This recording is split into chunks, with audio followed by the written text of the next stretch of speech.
এরপরে প্রশ্ন হলো, রাতে নখ কাটলে নাকি রিজিক কমে যায়। দেখেন, রাতে নখ কাটলে নাকি রিজিক কমে। আমি একটা কথা বলি, বাংলাদেশে অনেক ভুয়া, ভিত্তিহীন এবং কুসংস্কারাচ্ছন্ন কথা শুরু হয়েছে ভালো উদ্দেশ্যে।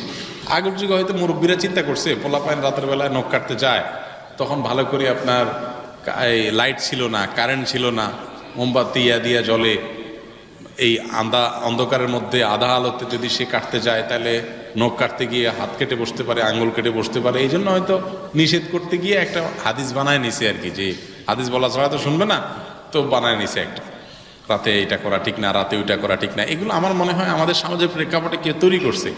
তো ভালো উদ্দেশ্যেও আসলে কোরআন হাদিসের নামে কোনো কথা বানানো যায় না, উচিত না। কারণ এই যে এখন লাইটের যুগ, এখন তার এই সমস্যা নাই, তাহলে এবার এই জাল হাদিসের কি হবে? এটা তো কোনো হাদিসে নাই। অতএব নখ রাতে দিনে যে কোনো সময় কাটা যেতে পারে। তো আমরা বুঝতে পারলাম যে রাত্রে নখ কাটা চলে। ধন্যবাদ। আমার জন্য দোয়া করবেন। আসসালামু আলাইকুম।